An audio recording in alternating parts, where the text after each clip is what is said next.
Good afternoon, everyone, and welcome back to USTA Florida's Here to Serve podcast.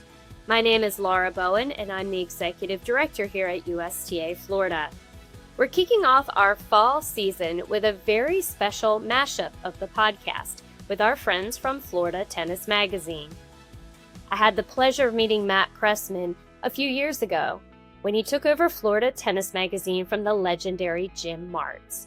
It was my pleasure to invite him here to our office and sit down and answer his questions about what motivates me to stay involved in Florida tennis. I hope you enjoy this episode of the podcast, and don't forget to visit USTAFlorida.com/here to serve for all of our fall topics, guests, and dates.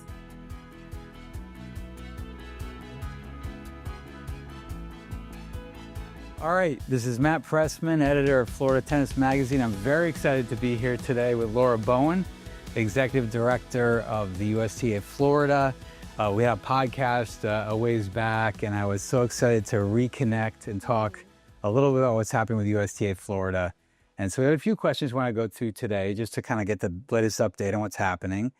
I'm usually on that side, so this is super uncomfortable for me. Exactly. It's Well, like usually the ask question any after. I know, and the podcast was really fun, and so I'm happy to change seats and be on the other side. Exactly. And I'm so excited to see the USTA Florida 75th anniversary magazine here. Yes. So everybody That should is be a reading very that. prized possession. If you want to know what's happening and how far we've come, really, that's thank you so much, and shout out to Jared on our team. Yeah. All the work that he put into that. It's Yeah, he did an amazing a job. masterpiece. Really. So obviously 75th anniversary was a seminal year, and there's been a lot going on recently. We just had a meeting kind of off camera about what's coming next year, some of which we can talk about, some of which we have to keep secret, of course. But looking back, what are you most proud of in terms of USTA Florida's work over the past few years? That's a great question. I think when I look at our work, I really look at us moving here as kind of a seminal moment, right? We moved here in 2017, and it really marked the beginning of an evolution for us. And that wasn't a quick evolution. It wasn't, hey, in a month, we're going to transform the organization and how it functions. I think what it did for us is it gave us a different lens to look at our work in growing tennis for all. And I think what you saw from us then was this commitment to serving all. The community space became new for us. We didn't have a community department. We launched one, and we really went out there and said, what is it going to take to grow everywhere? Yeah. And what I'm proud of is the ability of the organization to say, we are going to change. That's hard. Yeah. It's hard, particularly when you have such deep roots. But to say, yeah, it's time. The world has changed around us. So we started that process, and then COVID happened. And so when I look at the last 5 years, I think how proud I am of the organization that in a lot of ways we could have stopped. We could have said, okay, we're evolving. Oh my gosh, we don't know where we're going. Everything around us is changing, and we had all these players come in. And I think if the state as a whole had stopped for longer, we might have stopped. Right. When I reflect back on that, I think about other states that just sort of shut down. I think that would have stalled our progress. What I'm grateful for, and even as painful as it was, is that Florida said, no, we're restarting now. We couldn't help but move forward. Yeah. So I say it was more of like a pause here. We took a pause, we evaluated, we said, but there's a lot more people coming to Florida now, and it forced us to evolve even faster. Yeah. So we had to learn to serve many more people that had different expectations. And I think I'm really, really proud of that, and the fact that today there's not really a challenge, knock on wood, that could come at us that we could say, oh, we haven't done this before. Because we've been able to adjust. We're agile. We know how to solve problems, hire really great people, and trust them to say, here's a challenge. Go figure it out. And it's okay if it doesn't work the first time. We learn from it and we adjust. So the organization today is very, very different than it was in 2017. Yeah. And it's a good problem to have, right? Florida's become a hot spot. Everybody's coming down here. It's the place to be, just for everybody who It wants is to kind of literally move, you a know. hot spot today. Yeah, it's literally hot spot today. I played yesterday, it was 100 degrees outside, so it is hot. But in general, when you think about tennis, this is the crown jewel of American tennis. This is it. This is where it all goes down. And you have so many players and coaches and parents that have different needs now than when we were talking about before in 2017, you know, surrounding things like college tennis, and the academy landscape has changed. The public courts have different programs available now. And so I guess, how has USTA Florida adapted to those changing needs of parents, players, and coaches? I think we're in it. I mean, to say we've adapted and now we figured it out Yeah, would definitely be a misperception. I think we're in that adaptation at the moment.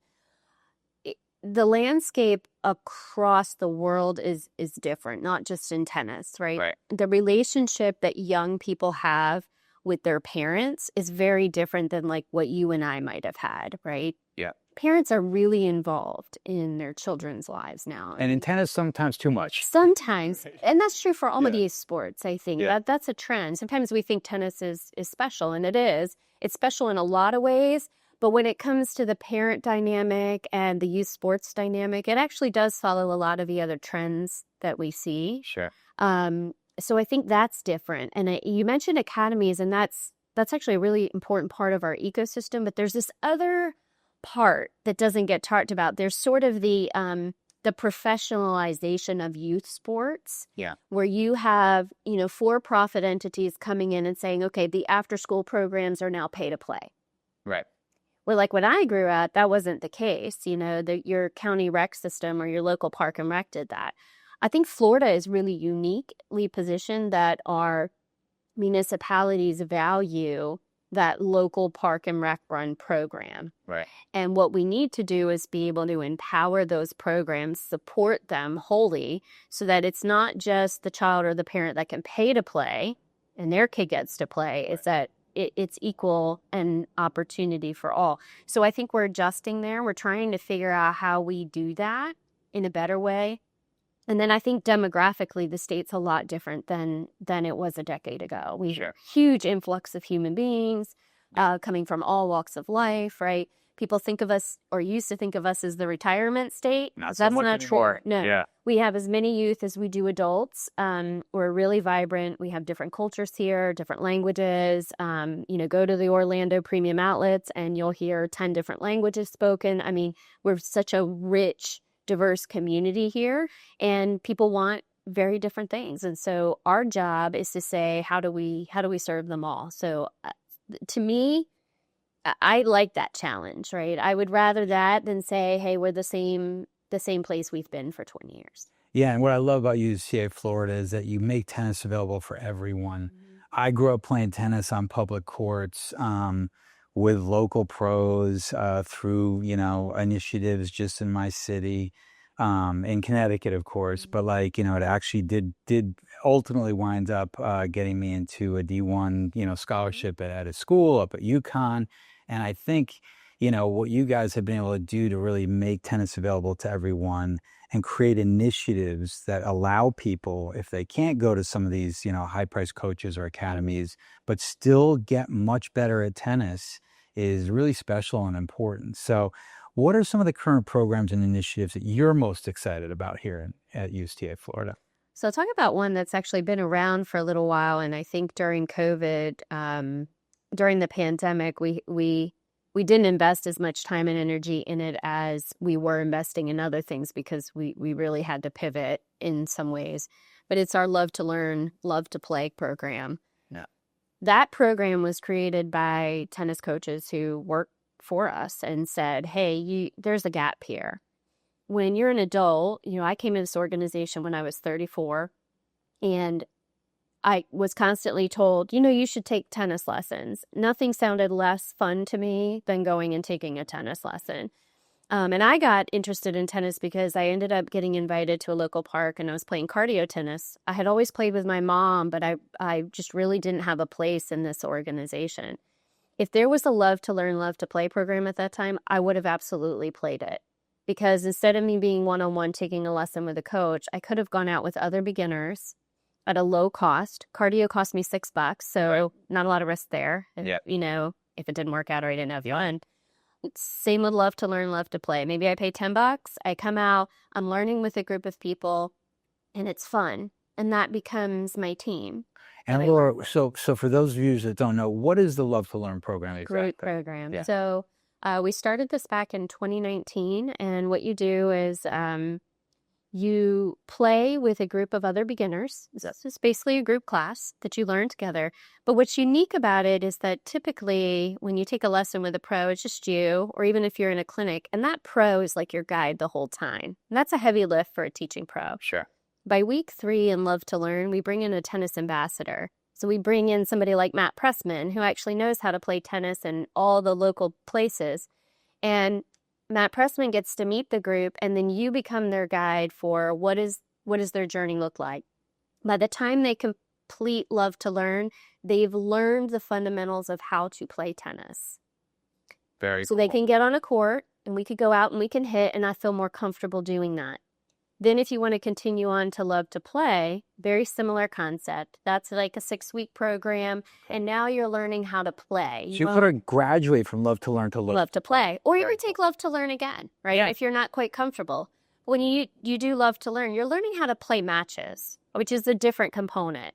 I think sometimes through tennis, we try to throw everything at everyone at once. Right? Here's the scoring, and here's the match play. Right. And this kind of takes them through in a much more comfortable way, plus they're learning with others. You still have a Matt Pressman, you still have an ambassador. So while you're going through Love to Play, Matt Pressman might say, hey, you know what, there's this social fundraiser. Why don't you come out? They're doing an up the river, down the river kind of thing. I'll guide you through it, and it'll be a fun way to play. So you have that guide, and the person doesn't have to navigate it on their own. We keep it low cost. We subsidize the program by providing balls and T-shirts and other fun, and the ambassadors, right? Very fun cool. things. So it went really well for us. Like I said, we started it in 2019. It kind of like leveled off in 2020. A lot of our providers, Roger Scott Tennis Center up in Pensacola, they run it on a cycle regularly, and they've been able to bring in a tremendous amount of new players. Yeah, no, very cool. And I just remember like trying to learn the scoring, and then the tournaments, and then there's round robins, and how does that work? And then there's a back draw, and there's so many unique things about learning the landscape with tennis. Forehands, backhands, serves, volleys, footwork, here, you know, the mental game. It's a really deep learning experience that is not easy to teach, let's say, in a capsule. So having a mentor like that, or an advisor that can help you through that journey, and then be able to graduate to that next step is pretty cool. So, and I know we're here in town actually right now for the ATA. Incredible experience. And we went to the gala last night. I saw Laura there. And of course, you guys are a big sponsor of such an amazing initiative like that. And I know you're doing so much to serve underserved communities. Tell us a little bit about what you guys are doing in this year and looking into next year. So what we do is grounded in where we need to grow. We make a lot of decisions based on who we're not serving. And I think we know from the demographic information that we have that there are communities and demographics that we haven't served well in the past. Our partnership with ATA in particular is a key part of what we do with our Amplify project. We recognize that up until, Althea really broke the color barrier 75 years ago, Black people weren't allowed to play in our tournaments. Yeah. And I mean, we own that history here in Florida, right? Is to say we weren't open. And for us to say now, well, we want you to participate in tennis with us means we have to go and support the organizations that have always been there for that community. And the ATA has always been there. They are older than we are. They are over 100 years old. They've been around long before us, and we have to recognize the work that they do, and it's very important work, and support them. And I think that it's really fulfilling for us to sit there. It's always a learning experience for me, but then to see them come to Florida and spend a whole week at our national campus and play, juniors, adults, you can go out there and walk around and you see families and generations of history in the tournament, and the competition is great. So we have several members of our staff that help out, running clinics, helping with the behind the scenes work in the tournament. And then, of course, anything that I can do to help with sponsorship and support the gala, I'm always happy to do. It's awesome. It's awesome what you guys do in that aspect of tennis, especially with the tournament going on the next 3 days here. That the Pro-Am, which I played in, it was pretty hot yesterday, and the gala dinner was so wonderful as well. Yeah, pretty amazing. So. And I know I kind of answered this on my own of saying, it's the crown jewel of American tennis. Florida's the place to be for tennis. But in your opinion, what makes Florida such a strong hub for tennis talent and development? Gosh, I love this question so much. I mean, I love Florida. I'm from here. So, Florida is my home. And of course, I used to say I'm biased, but then we would hear from Mary Jo and Marty. They would all say it. And I'm like, okay, well, maybe I'm not biased. Maybe it's actually the truth. Right. Maybe it's for real. Everyone talks about the weather here. And they talk about you can play year round. And that's really important. Having a location where you can play and it's accessible. So it's not just, you can play, but you have to pay a lot of money to play in a private club. We have a lot of public tennis here. And Florida values recreation. I mean, one of the things you'll realize when you move here, I think people don't realize how much recreation is valued and invested in this state. It is top of the list. Yeah. So for us to have that is wonderful. When it comes to development and players, when I watch the slams and I think about watching the Australian Open, Wimbledon, and the U.S. Open in particular, the conversation every year comes up about, it's really hot out there. It's really hot. These players, I don't know how they're doing it. It's really hot. And then you see the Florida players and I chuckle and I'm like, that's not hot for them, right? That's not hot for them. Yeah. They're training here. Most of our courts are outdoors. The campus has some indoor courts, but the players come here from all over the world, whether it's Florida players or anyone, they train here for a reason. The conditioning that you get here is phenomenal. Yeah. And I think there's a reason why, for fitness, endurance, etc., our juniors are top in the state, why pros come here to train. Ben's up there in DC right now, which is like, for the DC Open when he was playing. DC is a swamp in the summer. Yeah. Well, so is Gainesville. So there was probably no better training for Ben than to be on the courts in Gainesville when he was in college there and then go to DC. So to me, that plus we have world-class providers here. Yeah. And that's everything from coaches to play facilitators. And tournaments. Yeah, people are here. They really want to provide all types of play. So there's really nothing you can't experience here other than maybe indoor tennis. I think that's the only thing that's missing here is you can't really find a lot of indoor tennis. But other than that, you can pretty much find anything in the Sunshine State. Oh, yeah. Yeah, so looking ahead then, what would be your vision over the next 3 to 5 years for USTA Florida? I mean, you've come so far, as you've talked about, from 2017 coming here and then going through COVID and then 75th anniversary and all the amazing initiatives that happened this year. Looking ahead 3 to 5 years, what do you see? Yeah, I think we're in a very aggressive growth mindset for Florida tennis. And I want to be really clear about that. A lot of times people think we're here to grow our programs. And I remind them all the time that budgetarily, the majority of our money is spent on things that are not leagues and tournaments. Yeah. That is a full stop fact. We run 4 public tennis centers, right? And tell the viewers a little bit about those tennis centers. Yeah, so side. That was a big moment in 2017. That's actually when we launched our facility management arm as well. Yeah. And so we moved to the campus and we launched this initiative to go and manage facilities. And the very first thing people would say to us is, so are you going to have to be a USTA member to play here? We used to hear that a lot. Or all you're going to do is run your leagues and tournaments, right? We would hear that. And I think what we've shown is that actually that's a very small portion of what we do at our managed facilities. We run the full gamut of whatever that community needs and wants, and the goal is to keep those courts busy all the time. And that was a big shift mentally for us. We've learned we didn't always succeed. We've failed a lot. We've asked ourselves, why don't we have players? Why isn't this working? All those questions that, like, our critics who shout out to them. They're not wrong. Yeah. When they say, hey, why are these public courts empty? We wanted to know that too. Sure. So we purposely were like, well, we're in this business and we're asking ourselves that. Why are these courts empty? Yeah. And I think over time we started to realize a lot of the things we needed to shift and change. And now to be able to sit in a city meeting or city council meeting and say, this is what would help you fill your courts and serve your community. And some of the models that we have in the public space are broken. And we know that because we implemented them and we said, yep, they're broken. And how cool is it that, like, you're hands-on at these four facilities, really understanding the challenges they go through. Hands-on. I've sat in a lot of city council meetings. I could tell you I hear a lot of stuff. Our team is there. We hire people, who live in the community. And these aren't like, visiting coaches. These coaches, they buy houses, they become residents, they pay taxes.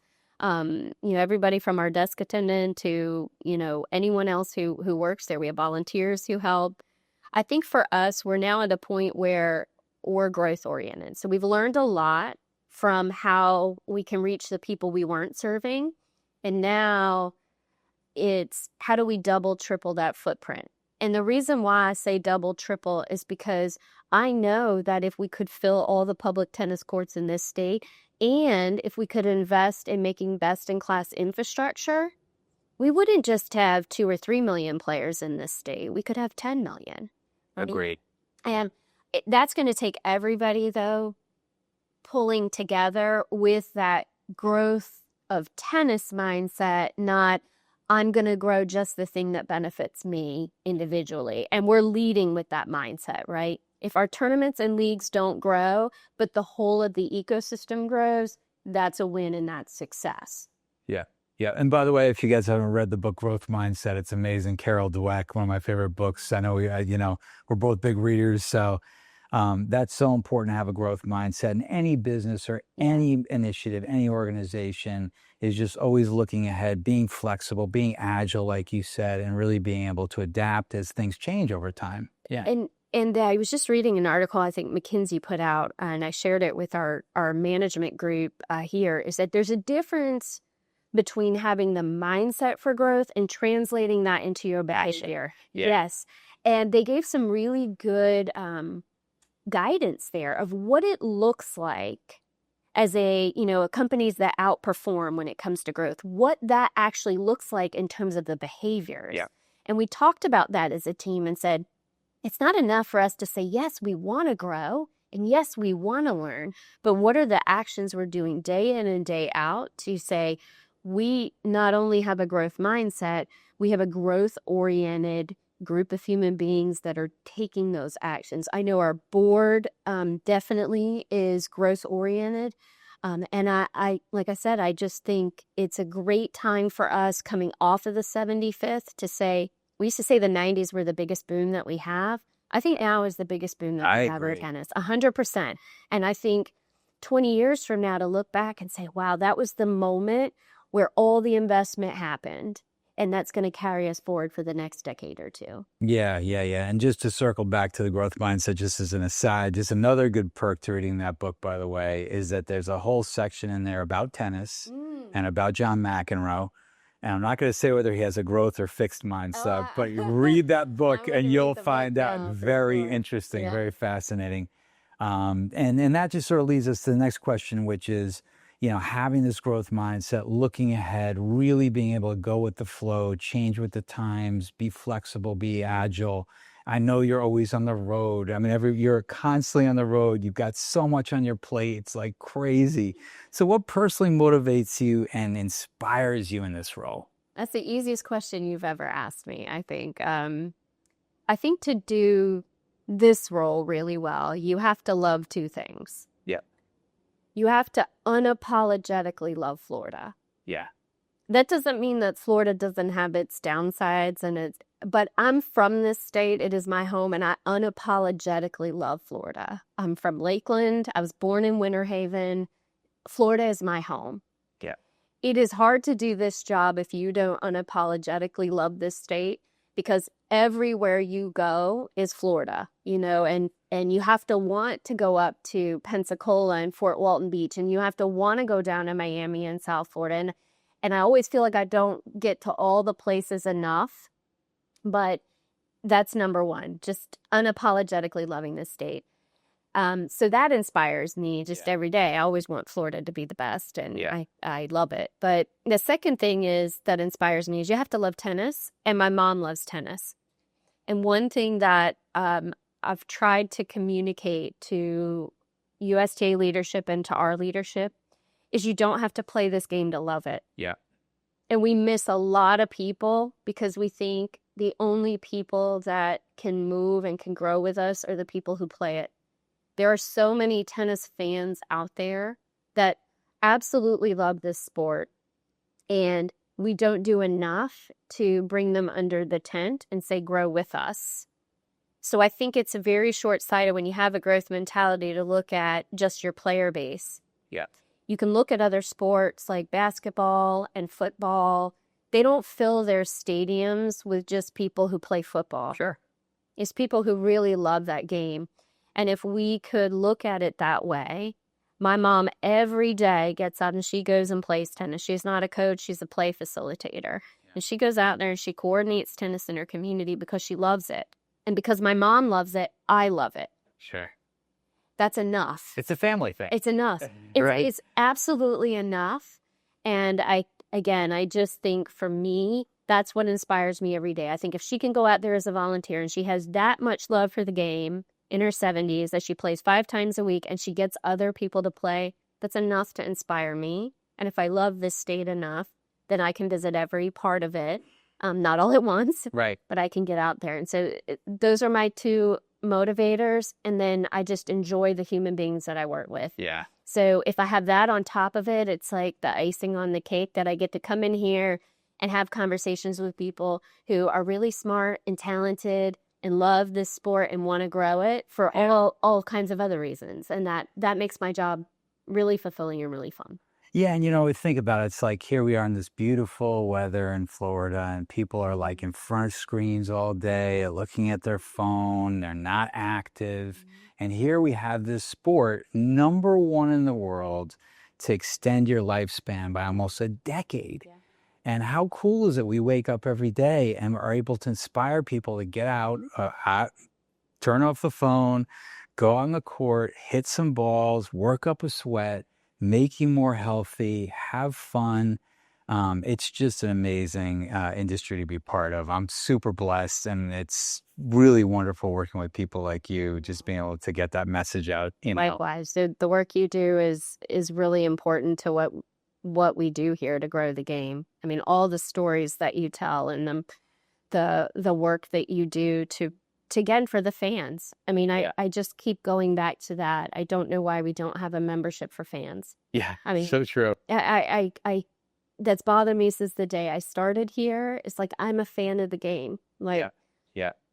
Why not bring me into your tent, under your tent? Like, I don't have to play. Yes, I can, but I just go back to that. But I think the work that you do with the magazine, the communications that you do really speaks to the power of the fan of tennis. And I enjoy reading all of the things that you put out and watching it, because I really am a fan of the game. And no one follows, I think, our Florida tennis players better than you do. Yeah, I mean, it's an amazing sport, and it's different. I played basketball and baseball growing up, and tennis, and it's just, tennis, could, especially at a major, could be a 5-hour match, and you can go through this emotional roller coaster. It's like a Greek tragedy sometimes out there, what goes on. It's so interesting to watch the journey of how someone can go from the beginning of the tournament to the end of the tournament. And the fans are just so into it. I mean, there's no fan base like the tennis fan base. And also in terms of playing, it's such an addictive sport. And I think if people just get the opportunity to learn more about it, to get out and play it a bit, or even just to watch it, they'll just get so into it. So, well, we have Davis Cup coming up, so hopefully we'll get a lot of our fans out there. Very true. Delray Beach, we got what a gift that is. We've had Billie Jean King Cup here twice. Davis Cup is back for the first time since, I don't know, it was like early 2000s. Yeah, early 2000s. Yeah. And what a gift we have, and so many wonderful players from Florida. So, I mean, if you want a fun event, you've never been to a tennis event. Yes. And you want an event where you can actually see the players, engage with them, and have a good time, I would say Davis Cup, Billie Jean King Cup, Delray Beach Open. Yeah. I don't know that there's any better. And it's a week after the U.S. Open, so really in town. You've got Ben Shelton, who went to the University of Florida. You've got Taylor Fritz living down in Miami. Francis Tiafoe lives in Boca Raton. Tommy Paul lives in Boca Raton. Riley Opelka lives in Delray Beach. So it's no wonder they're doing it right in Delray Beach. It's such an easy place to do it. And they're playing Czechoslovakia, which is a really tough team. Chip really and I were tough. talking about this isn't going to be, sort of an easy slide. You're going to see some great tennis there. Yeah, Jacob Mensik, who won the Miami Open, is on that team. So it's, there's some serious players. So it's going to be very exciting. So put that on your calendar, guys. In September, it's something to see for sure. September 12th and 13th. Exactly.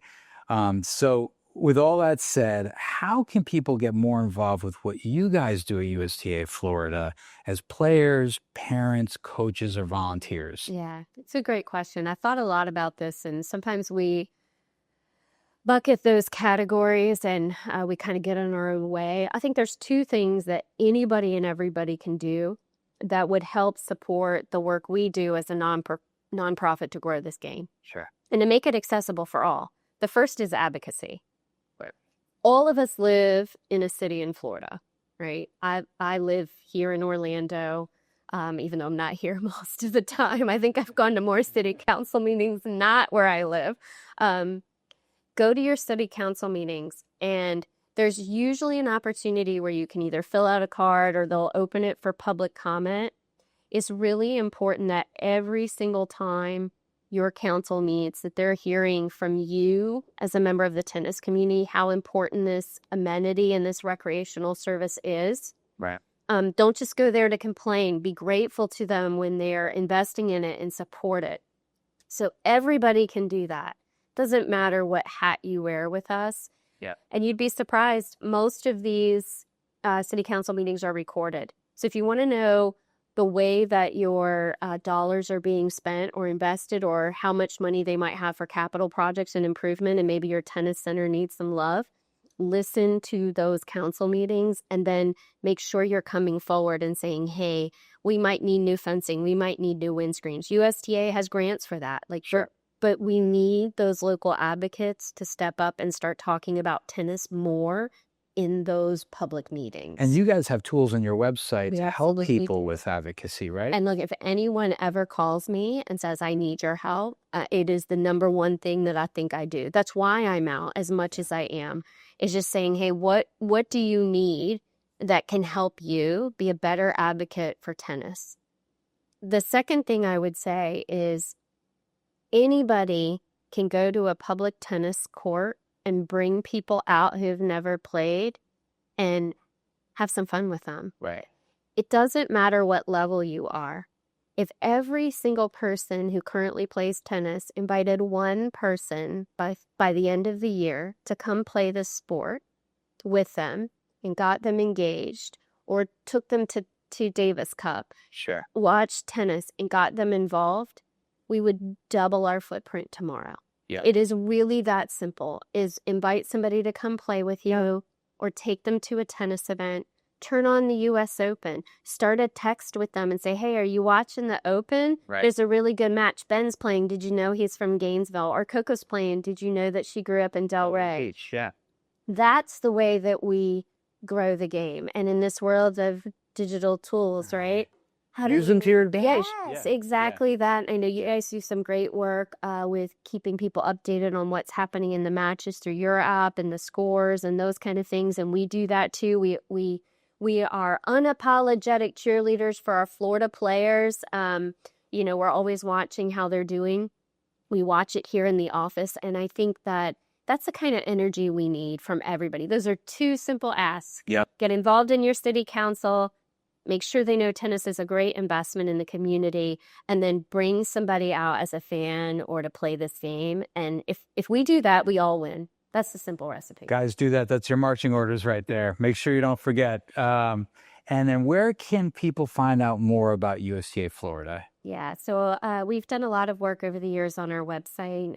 It's kind of our hidden gem, I think, sometimes. But I'm super proud of the team and what we do, and it's going through an upgrade at the moment, so it'll be even better.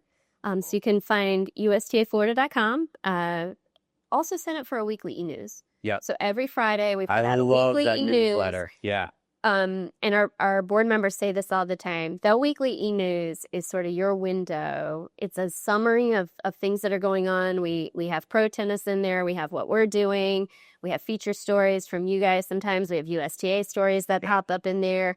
It is a great window into what we're doing. So from the website to the e-news and obviously our socials, our team is out in the community covering what we're doing on social media. So engage with us on those channels too. And that's a lot of times how I know what's going on. I can't be everywhere. So Yeah. I try to kind of scour the socials. Make sure you put your name in USTAFlorida.com to get that newsletter. Yes. It's incredible. Follow USTA Florida on Instagram, Facebook, and all their different social media channels. They do an amazing job of updating the entire tennis community on what's happening here. We partner with them in a myriad of different ways and complement one another in so many different aspects of the tennis world. So make sure you do that before you forget. Okay, so that's the instructions, the marching orders for today. But it's been so much fun actually doing a reverse podcast with you this time. I'm glad it was fun for you. Yeah. That's very, very cool. There is nobody I'd rather have a chat with than you, Matt. Wonderful. Well, thank you so much, Laura. We know how busy you are, and you've got so much going on here. So we're excited to see what happens with USTA Florida in 2026. We got a little preview today, but keep your eye on them for 2026 for sure. Thanks, all. That's all for this edition of the Here to Serve podcast. Thanks for tuning in. For more episodes of the Here to Serve podcast, including upcoming topics, dates, and guests, visit USTAFlorida.com/here to serve.